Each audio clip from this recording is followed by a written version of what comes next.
Well, have you ever felt like we talk too much about values, or you've done your values and you're not really sure if it's making any difference for you? It's okay. It's okay to be cynical about it. Our guest today talks all about how values helped him grow from 30 people to over 1,000, and all the stages in between, and what's missing in so many companies' use of and deployment of values, but how doing values well actually makes a difference. So, listen into this show about how to do that. If you think you might want to get a coach, or maybe now is finally the time to talk to the coach, there's never been a better time. And we've got lots of flexible options for you at every budget level to fit almost any situation, whether with me or with one of the many coaches in our body, a coaching body, whether it be entirely self-directed online or a hybrid approach of online, offline coaching in person. We've got lots of options for you. So just give us a call, talk to us, send us an email, info@scalingcoach.com. Now listen in as we talk to Darius Mirshahzadeh about how critical values are and what's probably missing in your use of values.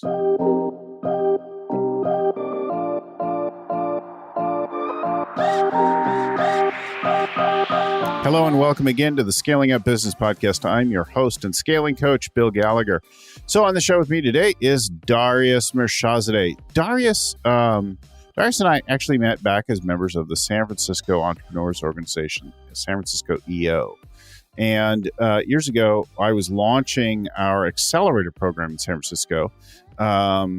And Darius was like the first or one of the first coaches to join that program and help coach our entrepreneurs. And he turned out to be an awesome coach, and he's become an awesome developer of companies.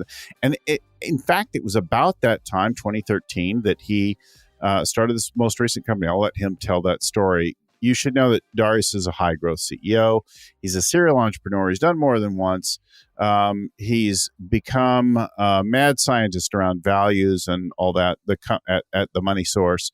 Number 9 on Glassdoor's top CEOs for smaller and mid-sized companies. And number 3, best place to work in San Francisco Business Times.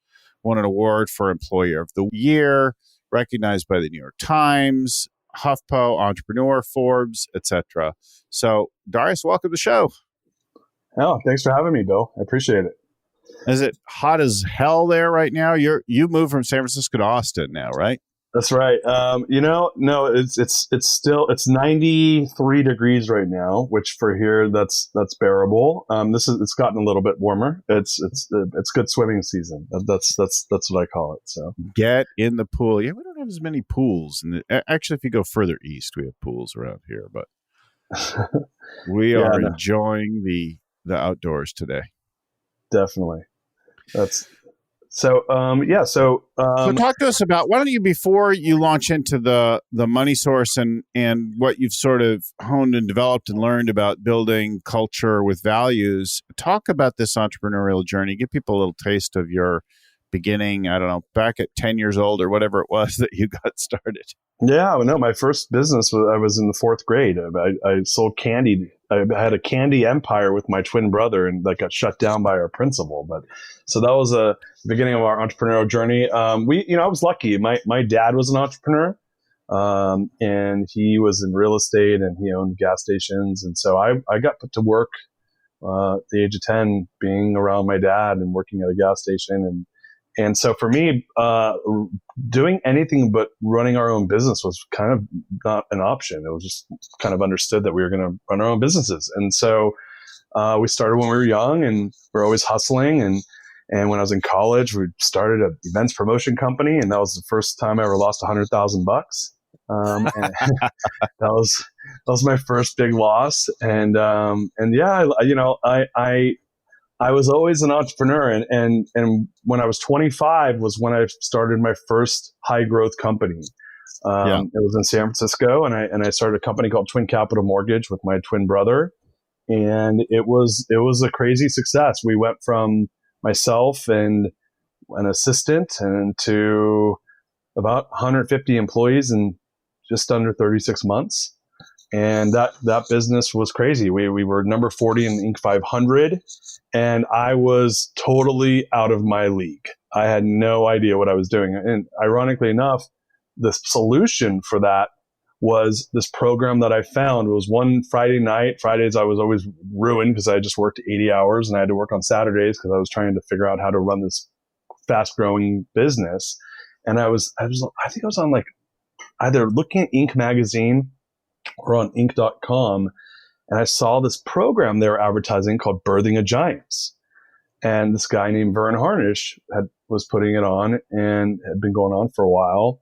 And so I applied. It turned out this is 2005, I had missed the deadline to apply. So I filled out the whole application. I got introduced to the scaling up thing. And I was like, wow, this looks really interesting. This seems like this would solve all my problems. And so I held on to the application. And the minute they released for 2006, I applied through Inc. to be a part of Birthing a Giants. And I got in. I was one of, I think there's 60 of us in the class.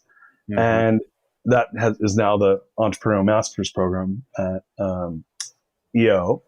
And it was a life-changing event for me. It really changed my life in ways that will never, ever be the same and sent me on this path that I never would have guessed when I applied to that program.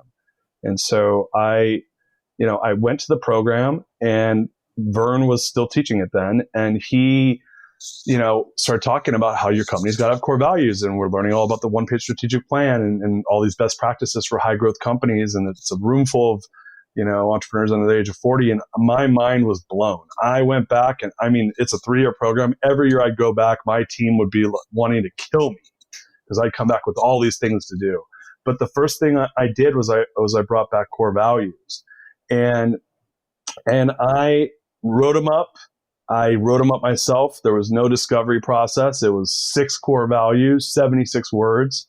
And I came back the next year and, was feeling all hot and hot stuff that I rolled these things out, and went back the next year and tried to bring them to life. And I remember one of the guys at Birthing Giant said, well, if you want to bring them to life, you got to, have a session with your team where you got to talk about them. So I got everyone on a call and I said, let's read the core values together. And in the middle of me reading the core values out loud, one of the salespeople had not muted their phone. And the woman said, this is such bullshit. And so entertaining. I was so mad. I was so upset. This was me rolling out the core values properly to the team.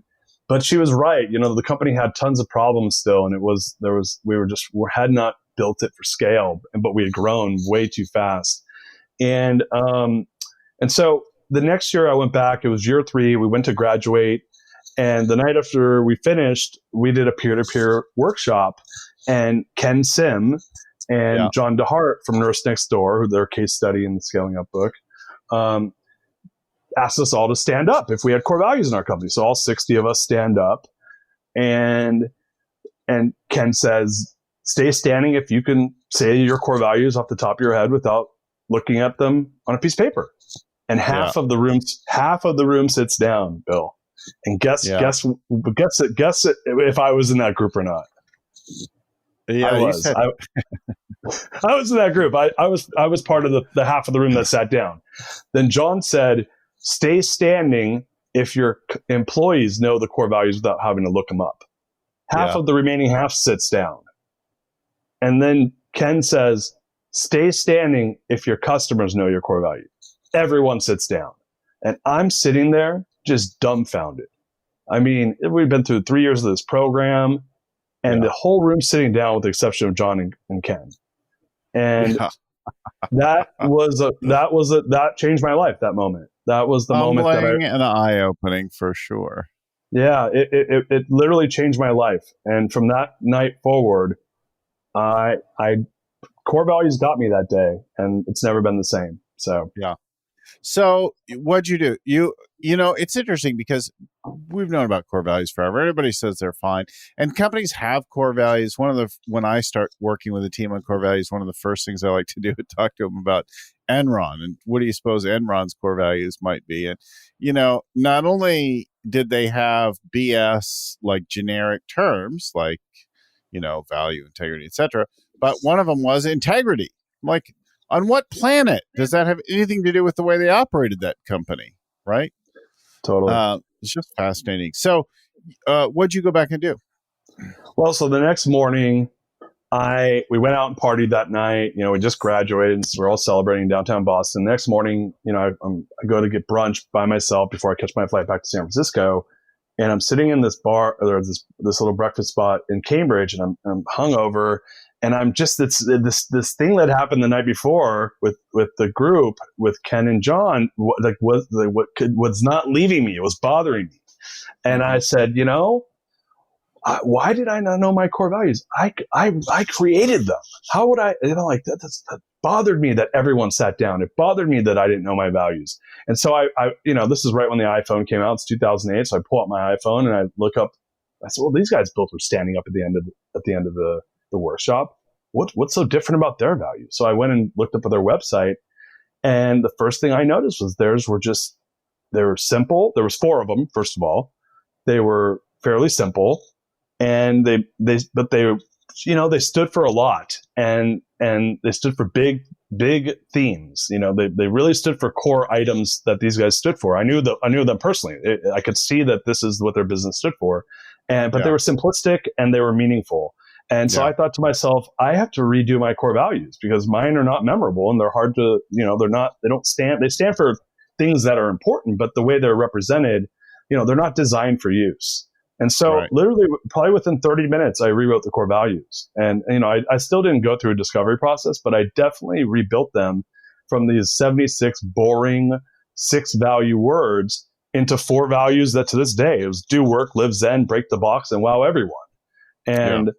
And I realized that it was important to make them memorable. And so I went back, I brought them back to my organization, and right away I saw a difference. I re-rolled them out. I noticed people reacted, worked with them differently. They were just built better for scale. They were more authentic to who we were as an organization. They weren't bland. They weren't boring. They really kind of were in the tone of what we were as an organization. And it started to resonate with my team. And for me, that was the first step in my core value journey of utilizing this tool to make my business a better business. Yeah, it's really great. It's useful to point out to people. So if you've got an existing business of some size and it's been around for a while and like that, there's some history there. You have, in effect, some values. That's the discovery process you talked about. But if you're the founder early stage, then there are probably some latent ones in there that you could articulate. Sometimes the discovery is about looking at you and what you're committed to and what you create. But if you're a founder and or early stage, you can actually have the discovery or the work be mostly with you. But if you're further along, we want to engage the wider team. That has an added benefit of them really feeling like it represents them and them buying into it, right? We can get ownership and participation by doing it that way. But I love that what you said there and how that developed. It seems great. Yeah, I think that like with earlier stage companies, you might. One of my rules with core values is that they can never change, but I do think with earlier stage companies, you might want to have some flexibility there because you just don't have an organization to reflect off of. To your point, the company has a personality to it, and the company has an essence to it, and it's because you have a mixture of people that are coming together and representing what it is that's important to them. And generally speaking, people of like-minded tend to attract one another. So I do think that when you have a team, I do think you want to be very thoughtful of who you include in that process. But the company has an essence to it that is undeniable. The question I always, when I start, as I learn more and more about this, and as I started to work with friends of mine to help them, build their values for their company, I just leaned on them pretty hard and said, well, what are you really? And for me, that became, what am I really? And what's non-negotiable for me and my business? And what are we willing to fall on our sword for? And people sometimes don't want to admit what those things are because they're maybe not as, favorable to everyone that's there, or they have to call into question some of their behavior. but people know what they are. The question is do they have the courage to actually be that? My belief is the minute you have the courage to say what you are and be that, a lot of great things happen for you and your life gets a heck of a lot easier. So, yeah, because it says, I'm for this, I'm not for that. And in the context of work, there's a lot of symmetry with who you are and what you care about, right? Completely, because what ends up happening is if the organization has said what it stands for, and this is where I mean, we're talking about values and we're, 10, 15 minutes into this conversation. And a lot of times people go, oh yeah, I know about values. And, it's just this thing we do. And my thing's like, listen, if you discover, design, and implement these things and make them come to life and measure them for effect, these things do. I mean, I think they're the most powerful tool you have in your organization to supercharge strategy, to supercharge execution, and to supercharge profit. And a byproduct of that is you get a good culture. And the reason I say that is because if I say what I stand for, and I hold, like, put my flag in the ground and I say, this is non-negotiable, and I build a company or our management team builds all of our strategy, execution, behavior, expectation, all of the things we do is based around those ideologies. Who we hire, who we fire, who we bring on as clients, who we get rid of as clients. Well, what ends up happening is you start to eliminate all the noise. There's what I call an organizational efficiency that starts to happen. I don't need to check to see if they're doing it the right way. They're of course they're doing it the right way. We all share the same values. And so when that happens, I have a name for this. I call it invisible scale. You start to create invisible scale. And you had asked me earlier on about TMS. And so when TMS is a business that was started in 1997 by my business partner. And I joined him as a joint venture. And I built a business within the business. And then eventually we merged and we became all TMS. But when I joined that company, it was a small company, I think 30, 40 people total. I was building my own thing. It was a startup within the company. And we went, I kid you not, from 13 people to 300 people in 18 months with zero growing pains. Zero. I had none. No friction. And I'd never seen anything like it before. And after the fact, I looked at it, I said, what the hell happened? How did that happen? And because it was, when I thought back to the last time I scaled, when I went from 0 to 150 in 3 years, I got every single head kick you could get, every single boot to the mouth you could get. But this time around, it wasn't the case. 0 to 300, 275 of them were remote. These are full-time employees, managed to KPIs, managed through the scaling up process. I mean, it was a thing of beauty. And when I look back at it, I said, what was different this time? And I realized what it was. We had successfully made the language of our organization our core values. And we had invisible scale in our business. And that if the moment at Birthing Giants was a moment, that was the next big moment for me where I was like, I'm onto something here. This is not what I stumbled upon it. I didn't expect this result, but there's something happening here and I need to think more about it and do more research and go deeper into this. And that's when I really started to experiment with values aggressively from that point forward. So let me point out a couple of the examples that reinforce what you say from our world. And then let's actually just talk about yours as well for a second, because I think you went through them really quickly to create the picture. So one of our, another Birthing Giants massive success story, the founders of Rackspace went through the program with Vern and learned what Vern said, went back and did it. And their number one value, also a number one brand promise, fanatical support, right? That's not great service. That's not high quality or what generic buzzwords. Fanatical is not a normal business kind of term. Fanatical support adds color and character to it. Now those guys grew and sold, I don't know what, $8.5 billion in the end. Not bad. Another one that goes to what you said from Ken's and John's questions. Also in the book, Ben Godsey and Dustin Sellers, who grew ProService Hawaii into a large, substantial business dominant in its category in the state of Hawaii. And they have a practice where if you're like one of the coolest, most coveted employee awards is if a customer acknowledges you and says the core value, because they want the customers to use the core value. Now their lobby is emblazoned with their values. I've visited them and spent time with both Dustin and worked with Dustin and some of the companies he's invested in, and done video and did a workshop for that Ben sponsored it. So just outstanding. Like you could see it's rich and it's involved, and the people do games and contests around the values. They're so deeply enshrined. And then if you get, I forget what it is now, it's been a few years, but if a customer acknowledges you and uses the language of the core value, you get the trophy that goes around. They've got this one trophy that moves from employee to employee. I want to say it's Duke Hanamoku in a glass case, but the legendary surfer, right? Nice. It's outstanding, right? So tell us yours again more slowly so we get the picture of them. The core values themselves. TMS, the number one core value is people matter, period. The second people is matter, period, right? Yeah, there's specific language. It's not people. It's people matter, period. There's an emphasis. There's color to it. Go ahead.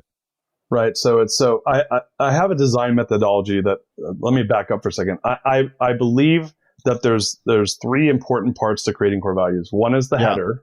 So the header at our company, we have 4 core values. Yeah. And the headers amount to 9 words, excluding prepositions. So people matter, period, inspiring leadership. And that's about how do we inspire each other as leaders. The third one is strength of character, which is our way of saying integrity. And then the last one is rock solid service. Yeah. And so to your point, I believe that there's when you do like a mission to Mars, or there's a couple different ways of figuring out what the values are. So if you look at ours, the 4 I just said, people matter is about caring, inspiring leadership is inspiration, strength of character is integrity, and rock solid service is service orientation. What we did is we take those words, those are core value themes, I call them, and then we convert them and translate them into words that fit the tone of the organization, because they're easier to remember that way. The tone really gives you an emotional feeling of what that word means. If I can say integrity, or I can say strength of character. Strength of character is a better way of saying integrity, and it's more aligned with the type of company we are. And what I tell people when they're designing their values, I say, look, you want to pick words. First of all, you want to pick themes that are honest and authentic to what you are as an organization. And you want to do that. And there's a lot of work you got to do to figure that out, right? So you got to do that work. You know what's great? So integrity is a powerful word.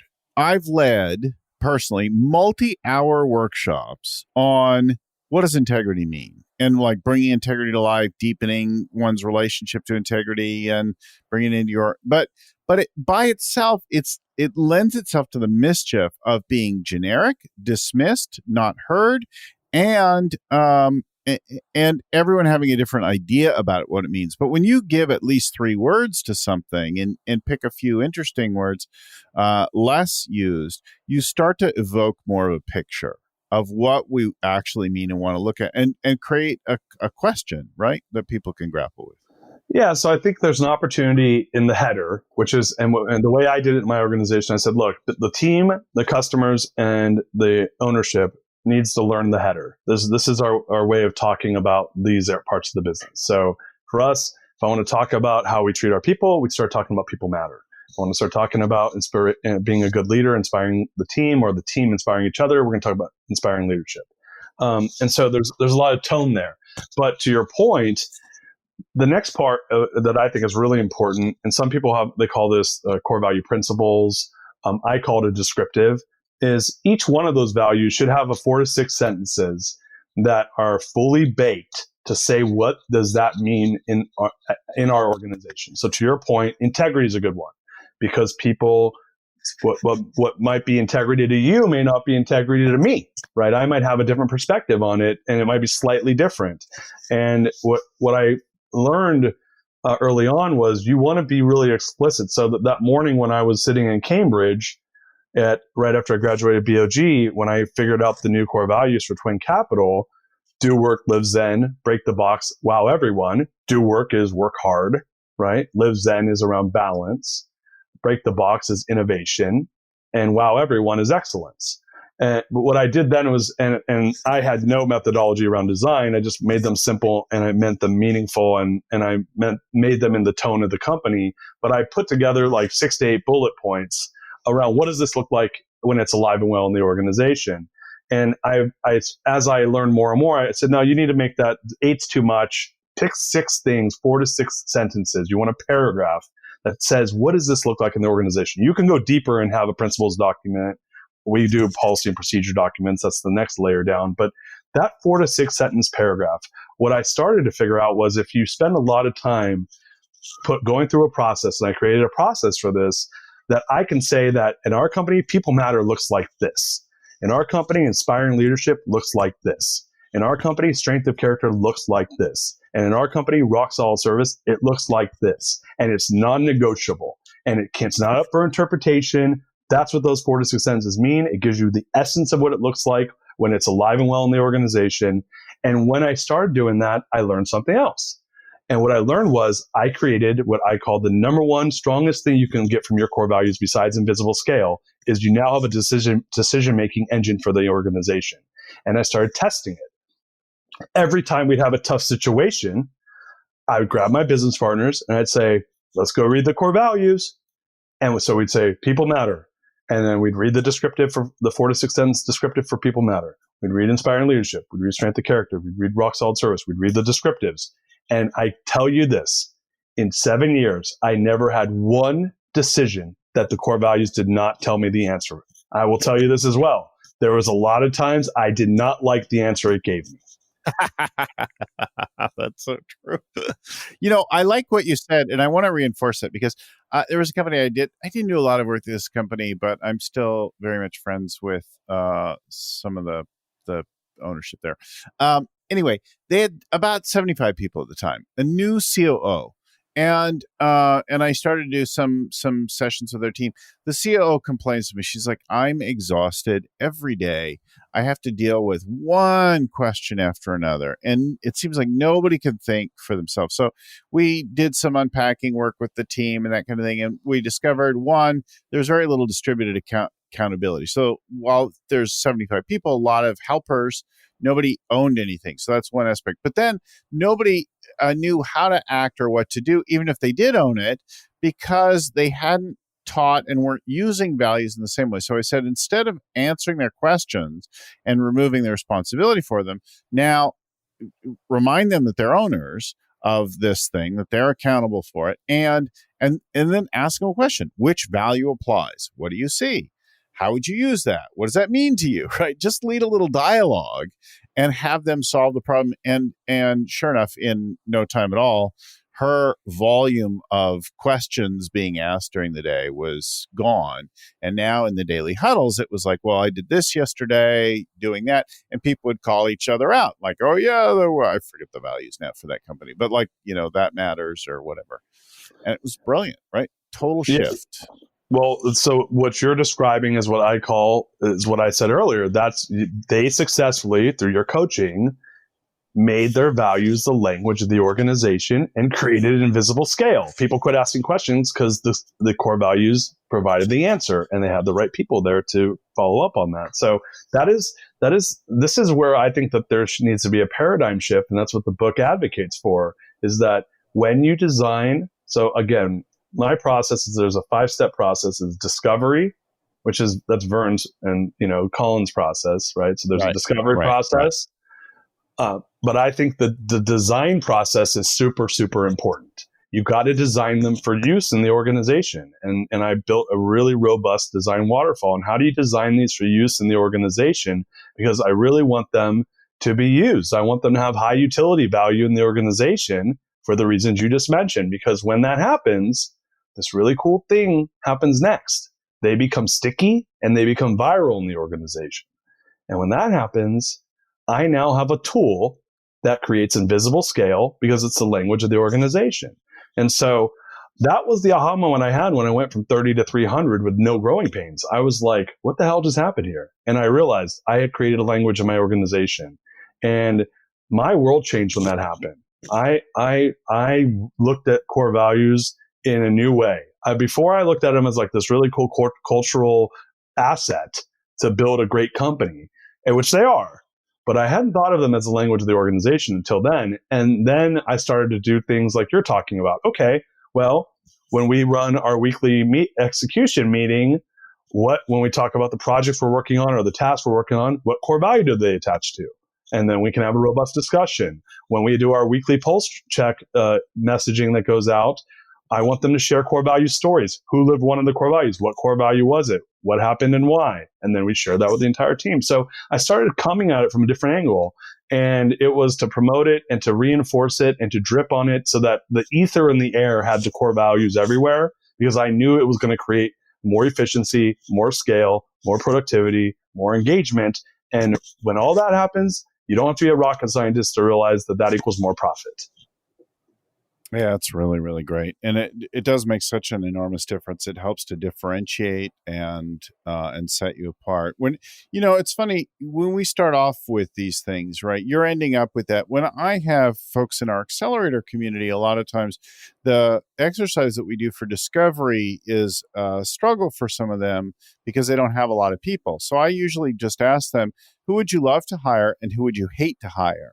And if you pick a bunch of those names, unlike the Mission to Mars exercise, you take the qualities of the people you'd love to hire, and then you take the opposite of the qualities of the people you would be loath to hire. Like, I can think of people that I like them socially, they're friends, even people I really admired in past companies. But in this environment, in this business, I would not want them. I'm like, why is that? What is that about them? So the opposite of that value is my actual operating value for the business. Yeah. So in the book, I talk about that because I use that for descriptive building, because you're trying to make it, again, you're trying to use it for decision making. And I call it the best team member rule and never again. So to your point, who's the best person I ever worked with? It could be alumni. It could be people from a past job. I want to, when I read the core value, it's got to make me think of that person, because I wish I had an army of people like that. Right. And on the inverse of that is I want to test the value so that never again, if it's someone I never would want to work with again, I usually tell people, make a list of the top 3 people you've ever worked with, make a list of the top 3 people you would never work with again, and figure out why. And that'll give you some insight into what the core values need to be and what needs to be in the descriptives, so that you can use those as a tool for decision making and for recruiting and for termination when you need to. And that's served me really well. I mean, I'm not going to name names, but there's definitely, if you read TMS core values or Twin Capital core values, there's human beings baked into those descriptives. Right. And when you think about real people, you start to think about things that are different than the generic words of integrity, teamwork, communication, value, like those kinds of things. Yeah. Excellence. It's funny. Like, I did this workshop at Southern Methodist University, and I did it with a bunch of student athletes, and one of our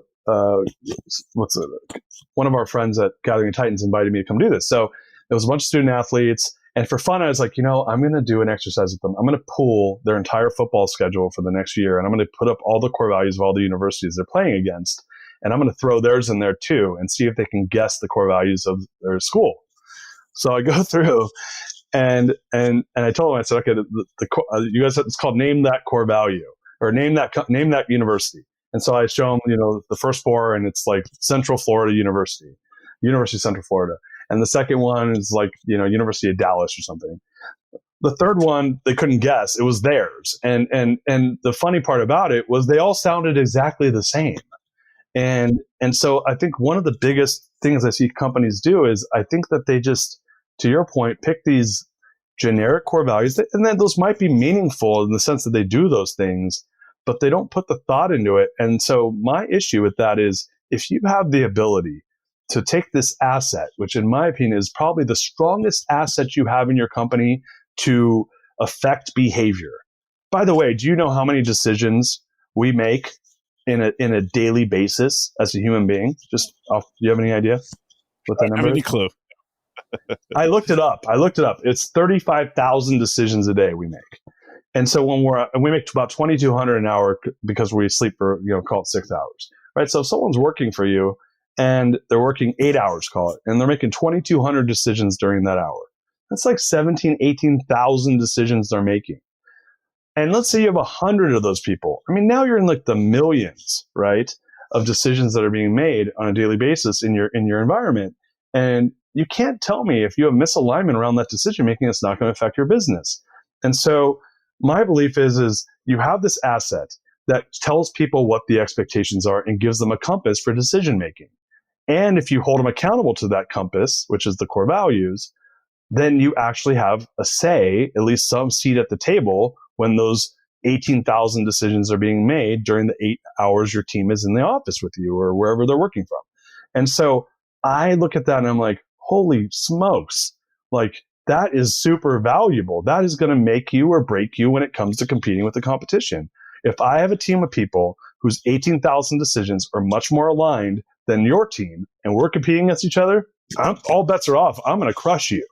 And so for me, it was really looking at this mathematically. And I went so far as to start actually measuring the ROI on the core values. I do a quarterly assessment in the company.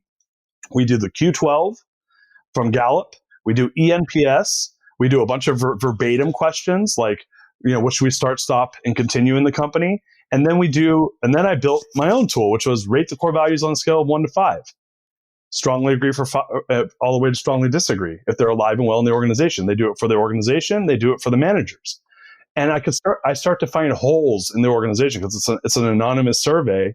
And I'm telling you, when our Q12 drops below 4.00 in any one of the 12 questions, and I start digging into the department and the location of that problem. I was doing this with almost 1,000 employees. I could show, and I'm not a details guy at all. I'm the visionary. My partners are the integrators, right? And I'd go up to them. I'd say, "Hey, is there an issue in our post-closing QC department in Dallas, in the remote part of our Dallas arm?" And he's like, "Yeah, we're having total issues with that manager." And I said, "Yeah, because one of the things we asked for is, do you conduct one-on-ones? Do you have weekly meetings with your team?" And I said, "Yeah, they're weekly. They're off by the baseline on their one-on-ones by 20 basis points compared to the other managers. And when I see their Q12 scores, they've dropped in these 3 areas by more than 40 basis points. And lo and behold, their KPIs were off almost identically to these scores." And so my partner, this guy's an engineer, this guy's a total left-brainer. He became, this is a guy that thought this was total fluff when I started doing it. And by the end, he's the biggest advocate there is for this work. He's like, this is a game changer. You want to supercharge execution in your company? Do all this stuff. Yeah. So, because it really drives it in. And I'll highlight another negative example. I started coaching a company. It didn't last long.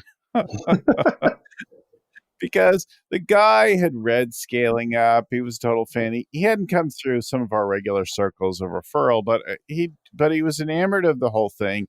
And we went through the beginning stuff, the foundational work of figuring out your values and that kind of thing. And of course, like most of my teams, it's done at like an offsite location, right? I hadn't visited his office yet. Mm-hmm. And, so they have this whole thing, and he has all this rich stuff. He's very passionate. But then about 3-4 months in or whatever, I'm at their office and I'm having them, and I forget why exactly now. It was to look at some of the processes or that kind of thing. And I like to visit offices and inspect things in practice, because sometimes they'll be like, oh, this habit or this thing is tough. So if I see it in place, I can call out what they might have trouble pointing to. So there I am. I'm looking around the office, and I realize this office doesn't look anything like I expected it to look from their behavior and his self-reported values in the office. Mm-hmm. So was it, how so? How did it?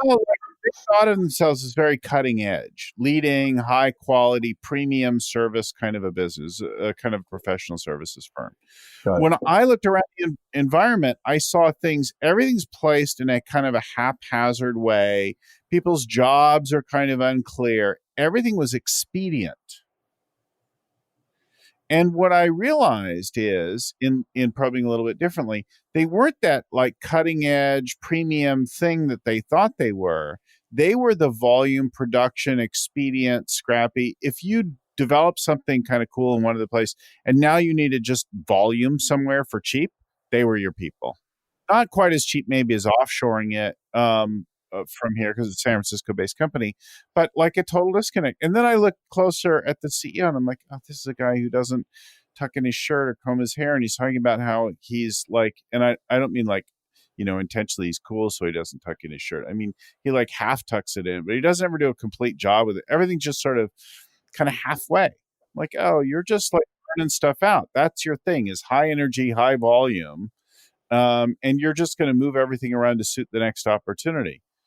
And when I started to work with that we didn't see eye to eye, so that ended the relationship. But it's fine, because that is not somebody who should be representative of our work. So it really was a great example of like the flip side there. And if you don't want to do that, if you write down values that you wish you were someday and aren't even close to, that's not a value. That's an aspiration. Yeah. That might be a multi-year initiative, but it is not a value. Yeah, you can't. Values should not be aspirational. I do values with people individually, and so I have a funny story to tell about my wife. And so I've been trying to build like this engine to help people determine their core values. And I was kind of playing with some of my thought process on how it would work. So I built this sheet, this worksheet, and I give it to my wife. I said, hey, you do this. Actually, I built a survey. And so she does it, and I get her values from it. It's like, I don't know, 60 or 70 questions or something. And I get it, and says her number one core value was decisiveness. I love my wife, but she's the least decisive person I know. And I said, are you joking me? And she's like, no. And I said, babe, the core values are not aspirational. They are what you're the least, like, you're the opposite end of the spectrum of decisive. And so I say that because it's funny that she did it, but companies do it too. And no, they're not aspirational. You are what you are. And you need to own it. If you own it and you go and make it real, like that guy you're talking about that had the disheveled look, who thought he was cutting edge. I mean, that just might be a low EQ or something, but let's just say, let's just say that he owned his sloppiness and figured out a way to make it, more monetizable. Like the way I look at it is, you are what you are. And there's plenty of things out there to, like, I'm not an organized guy, but I believe in Strength Finder, and I bring in people that complement me to make sure that I stay organized so I can do what makes me good. But when I look at organizations, I say, look, own what you are. Own it, celebrate it, love it. Don't apologize for it. Be it. Because what will happen is you're going to get people that don't believe what you don't believe to self-select out. They'll leave. And the people that love it, they will refer people just like them. You will have an army of people that believe the same things, that are fighting for the same cause. And that's when you start to get organizational efficiency. And that's when you start to get increased productivity. And that's when you start to get this business that is doing things better than the competition, because you have a synergistic result happening. And I look at all that and I say, that's the organization I want to be a part of. And I want to do it at scale. But in order to do it at scale, you got to start to, build systems around that stuff. So the book starts to cover some of the things you were talking about, which is, well, how do you productize the values? And we do stuff like, I call core value advertising. I mean, you go into my office and it is wall to wall core values. We have core value mascots. We have core value symbols. People wearing core value swag. They're wearing company swag, mascot swag. I swear, it's like going to, and you'll appreciate this, it's like going to a Raiders game at my company. It is like scary how into all the swag and stuff people are, because we celebrate who we are. And that it helps to, again, reinforce that ether in the air of the language of core values. And when you start to create an environment like that, when someone walks in who's new to the organization, and I left out a part that's really important, is I have a core value onboarding. I want to steep them in there, that I'm going to recruit to the core values. I'm going to onboard with the core values, and then they're going to live the core values. I'm going to hold them accountable to the core values, and I'm going to do it through their KPIs. I'm going to do it through the strategy. I'm going to do it through the execution. I'm going to do it at our quarterly strategics. One of the things we do at our quarterly strategics is we do a core value rating at the executive level on a scale of 1 to 10. How well did we live X, Y, and Z core value this past quarter? And if you scored us under a 9, say why. And that's our icebreaker, by the way, is we rate and talk about our core values for the first hour of our quarterly strategics. And there's some really interesting things that come out of that conversation, when you're held accountable at that standard. So it's all around accountability. And when you build an organization of accountability, I think that's where the rubber meets the road. And I think that the core values just tend to be underutilized. People slap them on a piece of paper, put them away, document them, bust them out for, onboarding while they're filling out their W-9 or whatever, or, and they're 1040 and it's not, or I'm talking tax forms right now, but they're W-2s, right? They're filling that W-4 out and they're going through the typical HR process. And then, they just so happen to get the employee handbook. And then there's a page about core values in there. And maybe there's a couple posters on the wall or something. And then they wonder why it's not effective. I think that's the thing. It's like the combination of all those things. I hear you saying from swag to training to discussion to reinforcement. When I came in to work with my wife all those years ago, and for years I worked with my wife, and I came in as the CEO for a business that she founded that was hers. And one of the first things that I did was take and update our core values. She'd largely created them. I tuned them up a little bit. I added a BHAG. I created a little bit more about our vision for the future and some things like that into this essentially a manifesto. And then I started reading it every day. So for a while, I read it myself at the beginning of the meeting. And then I would just ask two random people, what did you notice? What did you hear? How is that relevant? Mm-hmm. Right? And this was like less than 2-minute conversation every day. One of the first things that happened fairly quickly is two of her former leadership team got really fed up with me and thought it was all bullshit and left. It drove up for a while. I really tried to bring them along and I probably should have let them go earlier. But what drove it up was this whole notion of a company deeply rooted in core values with a strong values-based culture felt like a cult. And that's exactly what I was out to create. I wanted to create my own damn cult, cult that represented things we wanted, that felt like not the give your money up and dress funny and drink the Kool-Aid and say goodbye cult, the good cult, a company like Apple or something that has passion and its own look and feel and like that kind of thing that you talked about. So we started in like reading and reflecting on the manifesto at the beginning of our daily huddles was one of the key ways to do it. All of the companies that I've worked with now have put something like that, maybe not exactly that practice, but something like that at the beginning of their daily huddles as one of the many things they do it. And I think that's one of the cool things that's in your book and your process is how can you use these things now, bring them to life so that there's no mistake. I'll never forget after a period of time that we went through a deep challenge when somebody couldn't find the little sheet with the manifesto and the core values. And then somebody is like, there's this Indian woman. She's like, oh, come on. And she just said them all. And then everybody started to chant along with her. And we realized everybody knew them by heart. They could repeat them word for word. Mm-hmm. Yeah, that's deeply ingrained, right? Yeah, that's the language of the organization. And I did this exercise to your point where because I'm always looking for data points to kind of validate my theories that I've created something. And so I started pulling. We have 562 Glassdoor reviews at our company. So I went and I searched through all 562 of them to see how many times did they reference a core value. And it was interesting. 139 of them referenced one of the core values. So it was about I think that was like 27%. I was like, oh, it's pretty good. 1 in 4. I mean, a specific core value, if not multiple. And then 11 of them were negative. These are all positive 5-star reviews. And there was 10 1-star reviews that also referenced the core value. And you would think I'd be upset. And I was actually happy. I said, that meant that they were trying to weaponize the core values because they knew it was meaningful to the organization.